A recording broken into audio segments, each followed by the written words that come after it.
y ahí nos damos uno por uno. Buenas noches. Sean dos preguntas y una sugerencia. Primero voy a empezar con la sugerencia.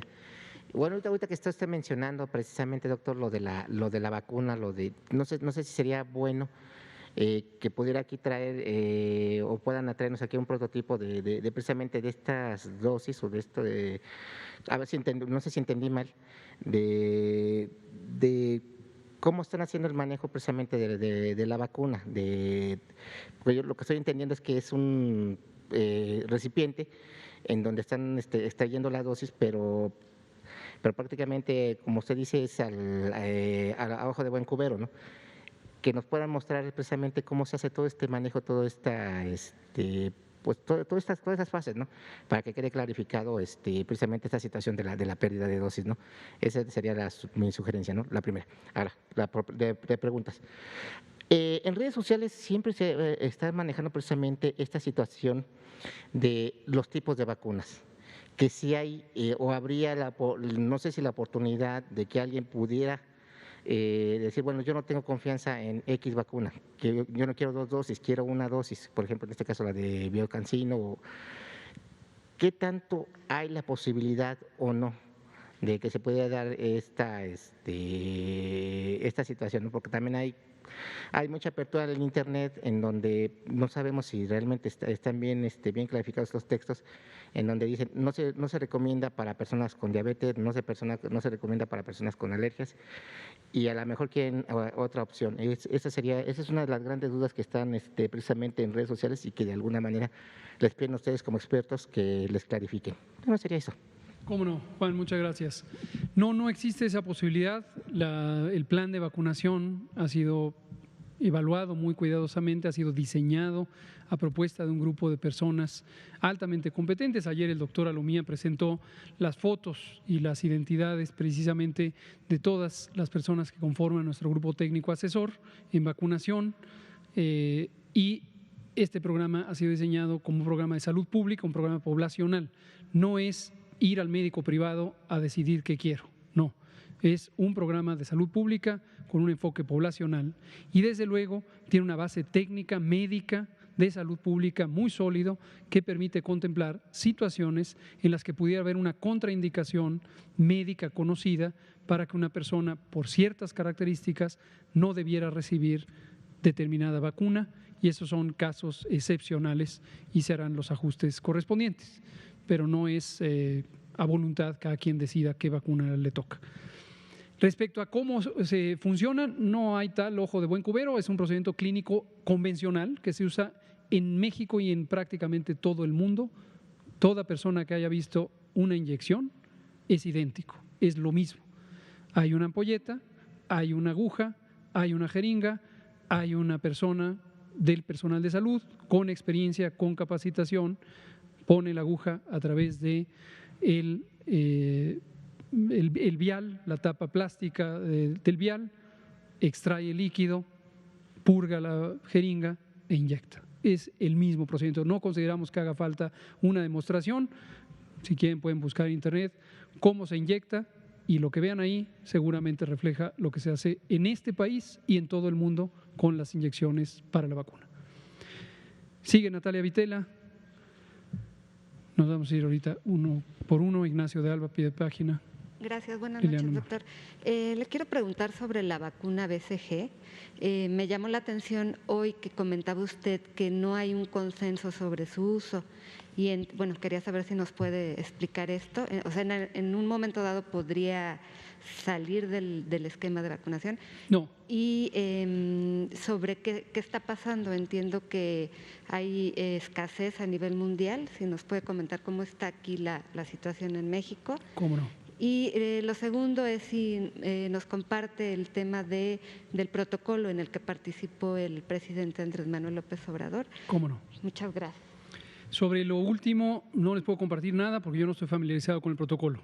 Ya lo dijo el presidente, ya lo dijo el doctor Alcocer, ya saben ustedes quiénes son los médicos que llevan el protocolo, el doctor Guillermo Ruiz Palacios y Santos, quien es el subdirector de epidemiología del Instituto Nacional de Ciencias Médicas y Nutrición, ex jefe de infectología del mismo instituto, ex coordinador de los institutos nacionales de salud, es quien lleva este protocolo.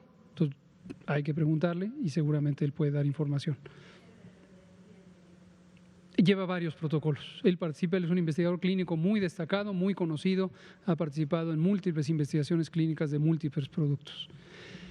Respecto a la vacuna de BCG, me voy a abstener de hacer cualquier comentario sobre si este debate científico, porque si lo hago aquí voy a crear una gran confusión en su periódico que seguramente le gustará dar claroscuros, pondrá el oscuro y entonces dirá, anuncian salida de la vacuna BCG, cosa que no es el caso. No hay ningún plan de modificar el esquema de vacunación infantil por el momento en México.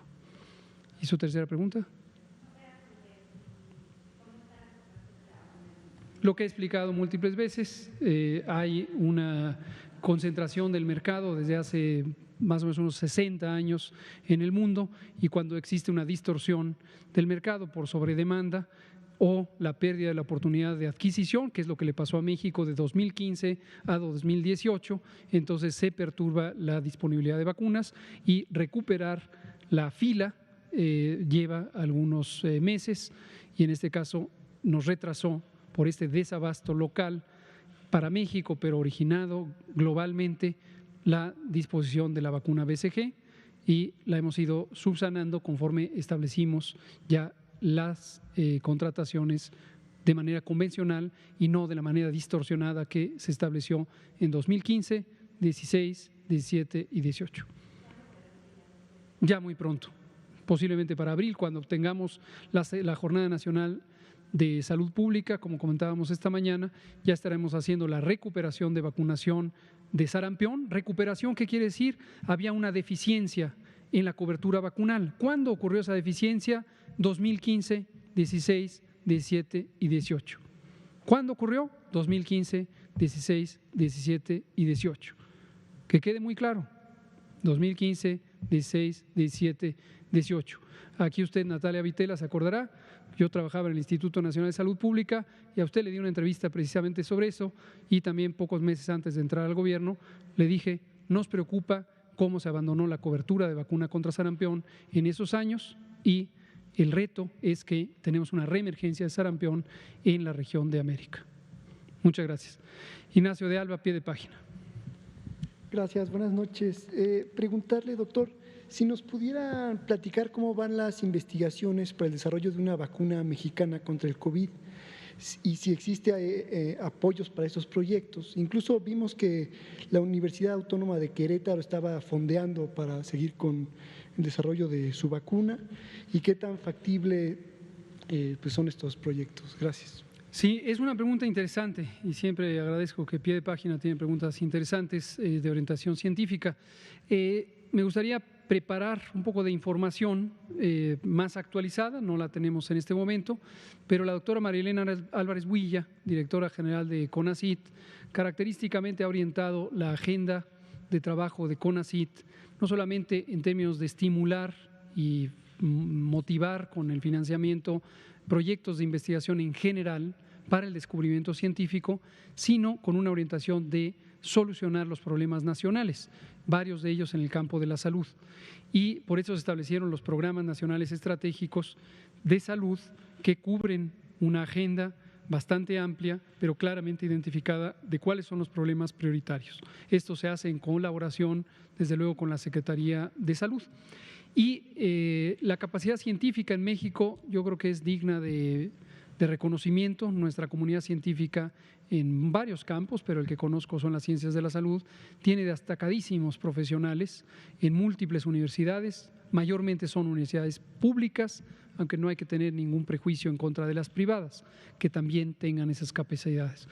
Y efectivamente la Universidad Autónoma de Querétaro comentó al inicio de la epidemia que estaba trabajando en algunos proyectos que podrían llegar al desarrollo de la vacuna y sería interesante, vamos a buscar la actualización sobre cuál es el estado de esta y otras iniciativas que tiene México al respecto. Muchas gracias. Liliana Noble, Pulso Saludable. Gracias. Buenas noches, Liliana Noble de Pulso Saludable. Doctor Gatell, ahora que mencionaba el doctor Alomía sobre el saludo para felicitar a todos los odontólogos, la pregunta es de ellos. ¿Qué pasa ¿En qué momento del plan de vacunación están considerados no solamente los odontólogos en la medicina pública, sino también en la privada? Y tengo otras 2 preguntas. Están considerados desde el principio en estas 11 categorías laborales de las que hemos hablado, incluye personal de odontología. En las unidades COVID es personal que está directamente expuesto a una mayor probabilidad de contagiarse por COVID-19. Y desde luego en sus prácticas clínicas, públicas o privadas, aún fuera de las unidades COVID, por la naturaleza de su trabajo puede tener una exposición también relevante. Y por eso hemos considerado personal de primera línea, aquellas personas que están en las unidades COVID, y también personal de salud en general. Y ahora que ampliemos la cobertura, también va a incluir al personal de salud en general.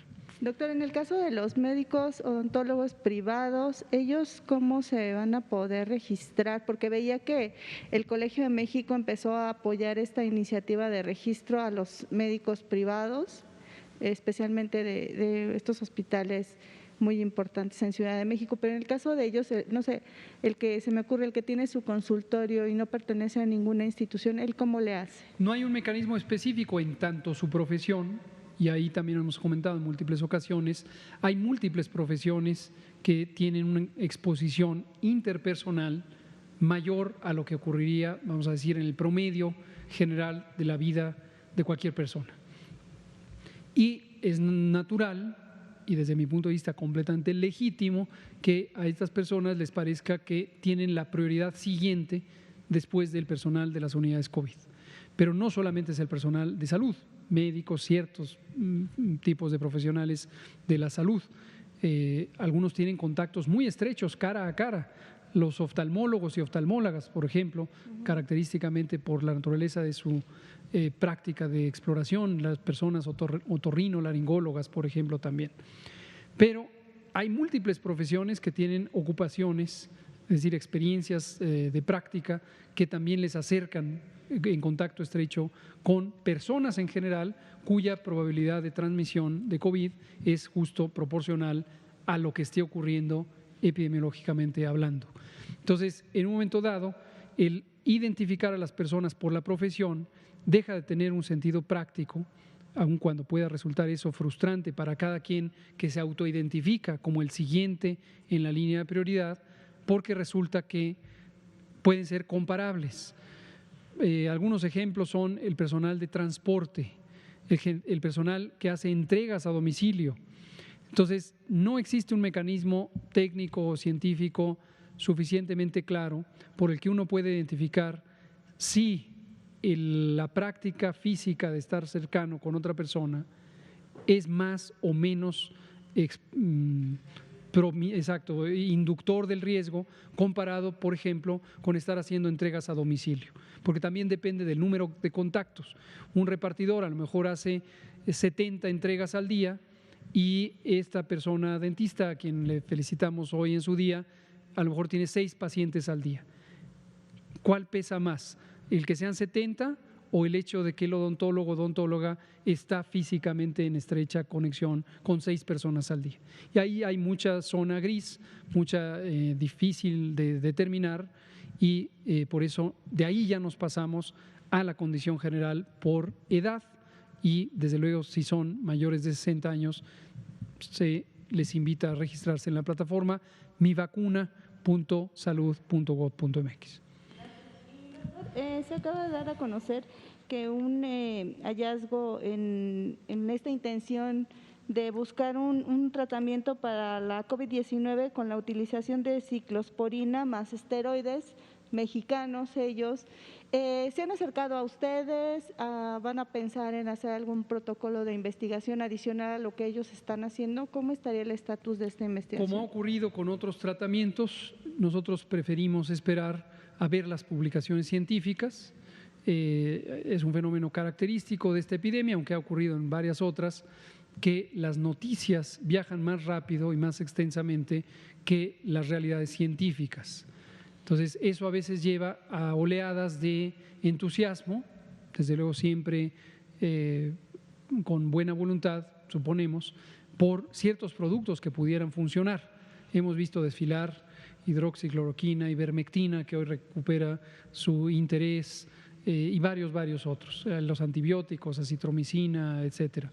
Entonces, veamos cuando exista la publicación científica de estas personas mexicanas, pues nos dará gusto ver ciencia fuerte como la que hay en México, y si vemos que esto tiene alguna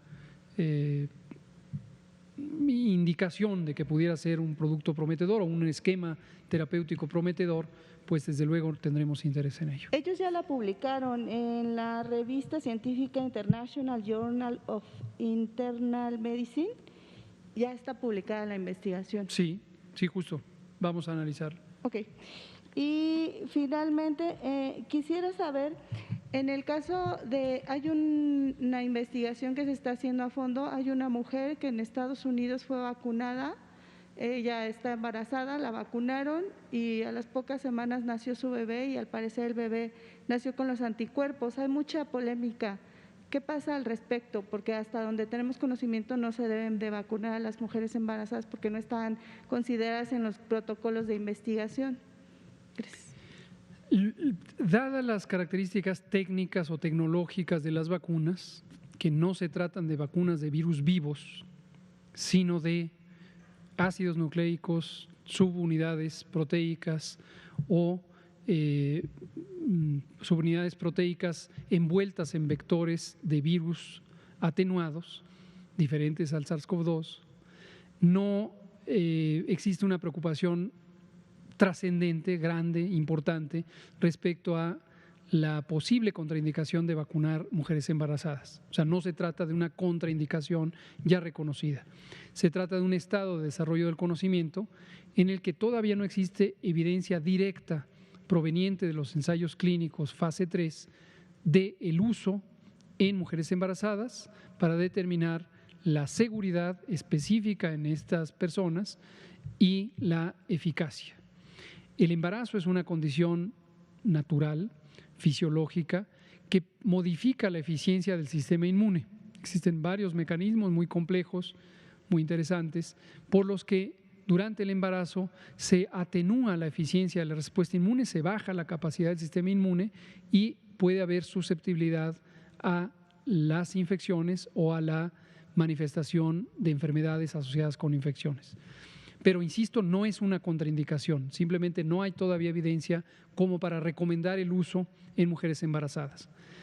Que el producto del embarazo de una mujer que fue vacunada durante el periodo de embarazo tenga anticuerpos contra el virus SARS-CoV-2, en el caso de que haya recibido vacuna contra el virus SARS-CoV-2, es un fenómeno esperable.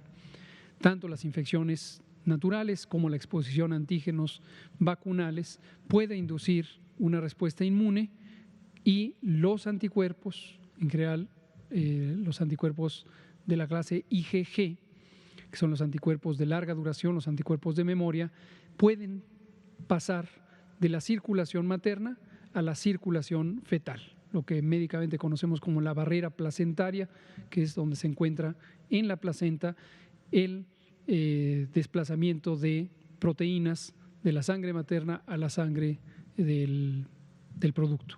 Y de hecho se vuelve para la mayoría de los casos un mecanismo de inmunidad pasiva, es decir, esos anticuerpos le pertenecen a la madre, fueron fabricados por los glóbulos blancos de la madre, pero al transferirse al producto del embarazo, durante un periodo variable, pero que en general se considera de 4 a 6 meses, circulan en la sangre del bebé o la bebé, el producto, y pueden ser incluso eficaces en responder frente a una infección. Luego se agotan rápidamente y como no proceden del propio niño o niña, entonces ya no se mantiene la respuesta inmune. Gracias. Otilia Carvajal, Diario La Razón. Buenas noches, subsecretaria doctora Lomía. Preguntarle sobre el examen nacional de residencias médicas. Hay al menos 1,000 médicos que aprobaron el examen, pero aún no tienen un lugar garantizado en el país. La única opción que ellos dicen que tienen es tomar una plaza en Cuba, con quien el gobierno suscribió un convenio con una beca de CONACYT, o perder su lugar y hacer el examen otra vez. Ya han enviado varios escritos y de hecho hace un rato se manifestaron afuera de Palacio Nacional. Preguntarle, ¿se va a ampliar el número de plazas en México o tendrían que perder su lugar y hacer otra vez el examen? Gracias. Tendrían que seguir las reglas con las que funciona el programa de residencias médicas, como todos los años.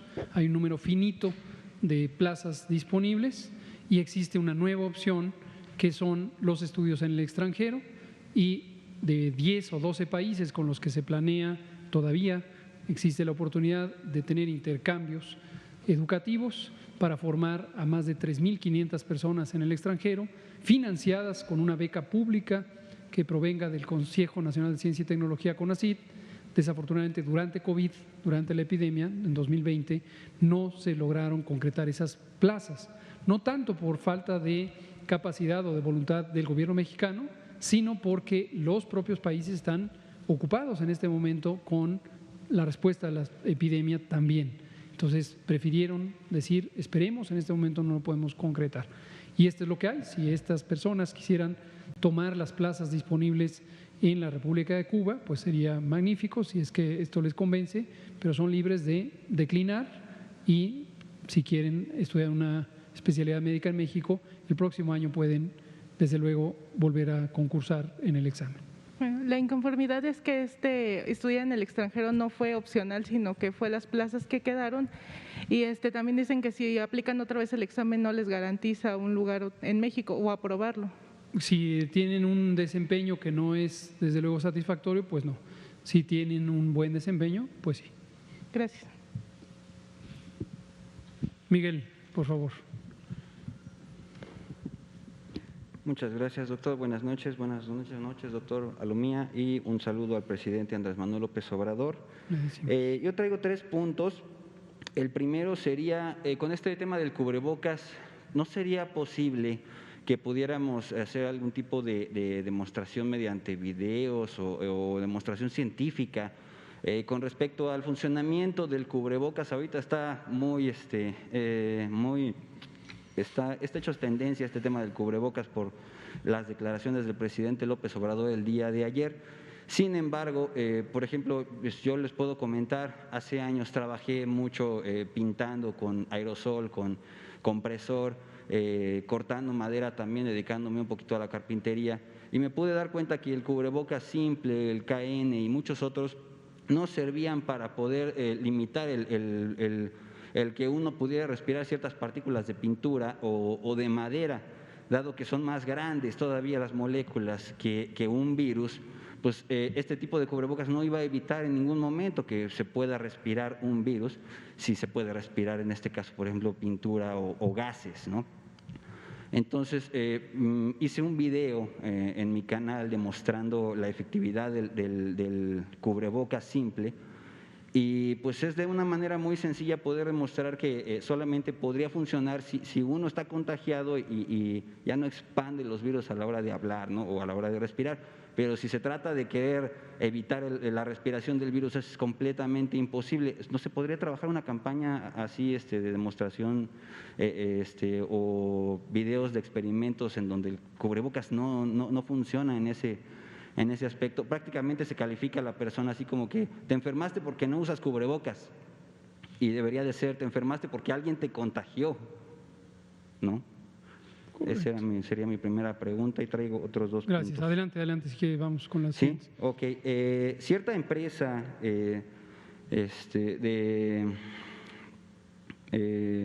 centro comercial parece que va a trabajar de la mano con el sector salud para poder implementar en sus áreas, me parece que pruebas rápidas, o no sé si vacunación.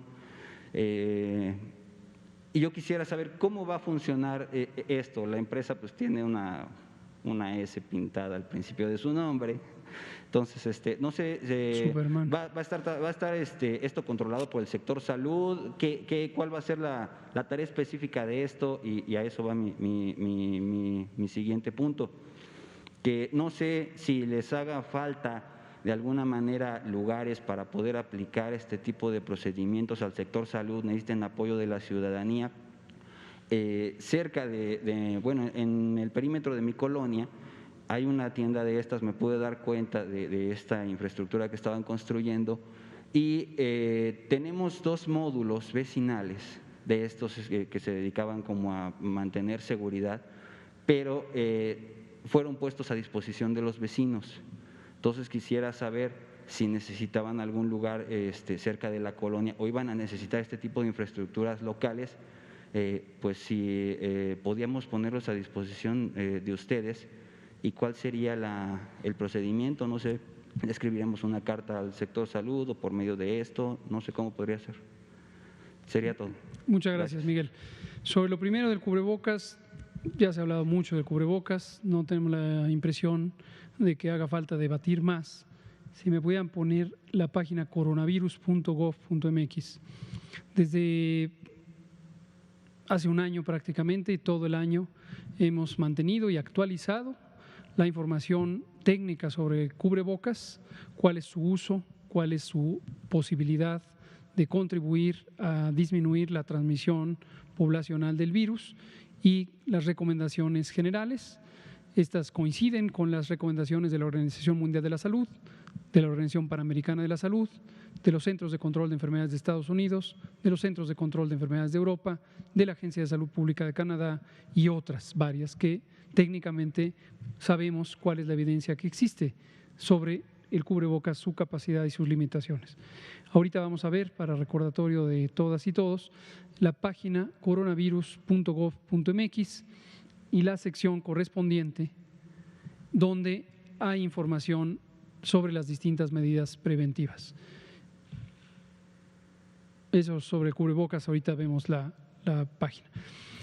Sobre lo otro, no existe, que yo conozca, ningún convenio entre la Secretaría de Salud o las instituciones del sector salud del Gobierno de México y empresas o entidades privadas, comerciales o de otro tipo, para realizar pruebas. No es la práctica del Gobierno de México realizar pruebas a través de la participación de empresas privadas y no consideramos que en este momento sea algo necesario. Si hay una, me dice usted, una tienda o un comercio, una cadena de tiendas de autoservicio, según entendí, que está ofreciendo pruebas rápidas, sepa que no tiene nada que ver con una acción del Gobierno de México. Podría ser que a nivel local los gobiernos de las entidades federativas, cualquiera de los 32, haya identificado que necesita ese apoyo y que pudiera haberse acercado con tiendas departamentales o cualquier otra. No hay, desde luego, tampoco ninguna prohibición al respecto y es responsabilidad de los gobiernos estatales las decisiones que tomen a ese respecto. El Gobierno de México no identifica que se necesite hacer eso por parte del Gobierno de México.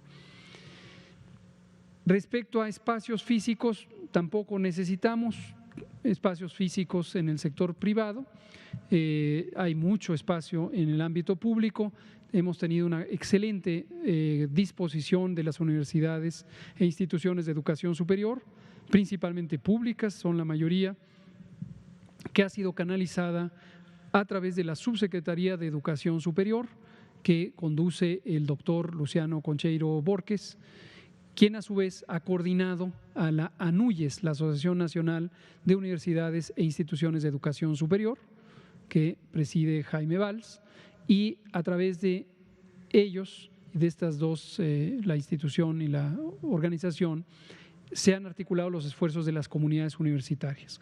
¿Qué han ofrecido las comunidades universitarias, que son parte del Estado mexicano? Gracias. Personal vacunador voluntario, y tenemos más de 25,000 voluntarias y voluntarios ya registrados para formar parte de las brigadas Correcaminos. Primariamente se han incorporado estudiantes de los últimos ciclos de las carreras o programas educativos de ciencias de la salud y afines, medicina humana, medicina veterinaria, odontología, química, entre otras, enfermería, por supuesto, y están a disposición de participar como personal vacunador. Desde luego, en todos los casos requieren una capacitación específica y que puedan demostrar su competencia técnica para vacunar en una forma segura y en todos los casos además serán supervisados por personal profesional ya graduado que sea personal vacunador. Segunda cosa que han ofrecido estas instituciones educativas públicas mayormente son instalaciones físicas de ultracongelación. Tenemos varios, casi más de 320 ultracongeladores. Este tipo de equipos se encuentra mayormente en laboratorios de investigación y los han puesto a disposición en condiciones muy generosas y muy amplias. Y tercero, han ofrecido los campi universitarios como centros de vacunación en los que se pueda aplicar la vacuna, tanto para el personal universitario como obviamente el resto de la comunidad externa, y que estén a disposición esos campi para la selección del operativo Correcaminos. Entonces agradecemos esa participación. Con eso y los distintos espacios públicos, por ejemplo, escuelas, plazas públicas, tenemos de sobra espacios para vacunar, y no olvidemos que el espacio primario son las instalaciones del propio sector salud, como ocurre desde hace muchos años en las jornadas intensivas del programa de vacunación. Entonces agradecemos cualquier otra oferta, pero de momento con eso tenemos suficiente. Esta es la página coronavirus.gov.mx, es el repositorio único de información de divulgación sobre coronavirus en México. Vamos a aprovechar que tenemos unos minutos para recordar esta página. Este portal único lo establecimos como único para que no hubiera dificultad de encontrar la información y para que todas las páginas de gobierno, todas las páginas de internet pudieran hacer referencia al mismo. Si se meten ustedes a la Secretaría de Economía, van a encontrar información sobre coronavirus, pican ahí y llegan a esta página. La Secretaría de Educación Pública, pican ahí y llegan a esta página. La Secretaría de Gobernación, SEDATU, Energía, todas. Y este es el portal único de todo el Gobierno de México. La página está estructurada para que sea de uso, de fácil acceso al público en general, aunque también es un medio de comunicación oficial para los lineamientos técnicos. Cuando se han establecido acuerdos secretariales y se publican en Diario Oficial, se indica cuál es el sitio oficial de publicación de lineamientos y otros documentos técnicos, y es este coronavirus.gov.mx. Aquí, por ejemplo, esta es una de las más recientes adiciones. Más información sobre la vacunación contra COVID, clic aquí y nos lleva a mivacuna.salud.gov.mx. Por favor. Ahí, dar clic aquí, registro de personas vacunadas. Y aquí está mivacuna.salud.gov.mx, la página de registro para las personas adultas mayores.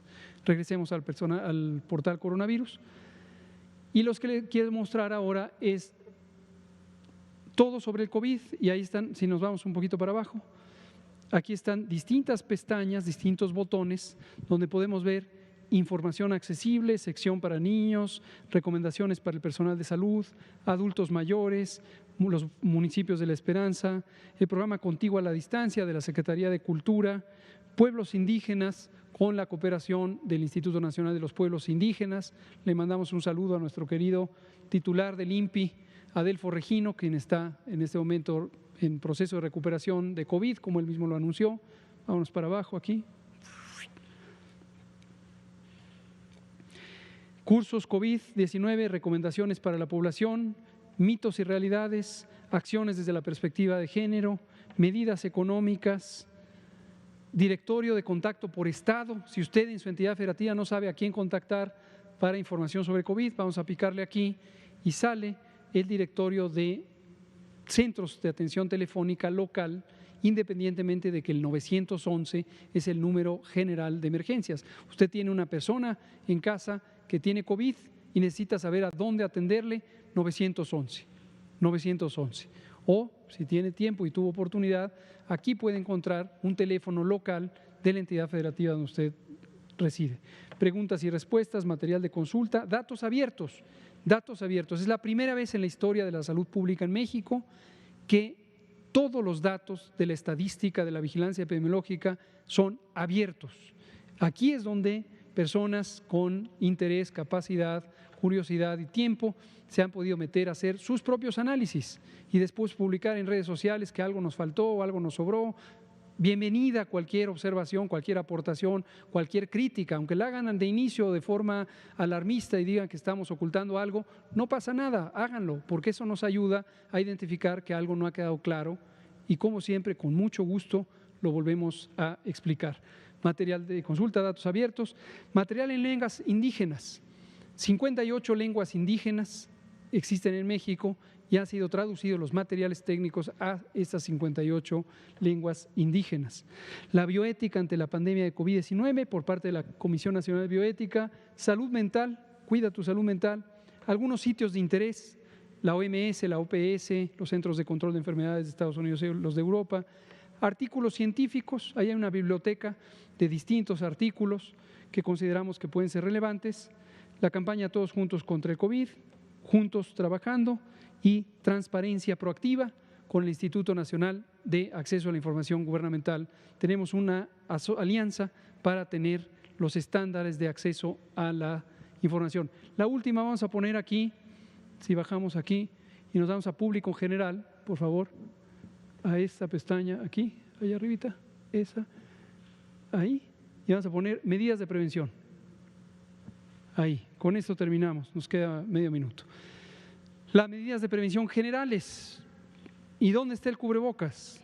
Vamos a subir esto. Aquí está el lavado de manos. Vamos a subir esto. Vamos a subir esto y nos aparece cuándo debes lavarte las manos.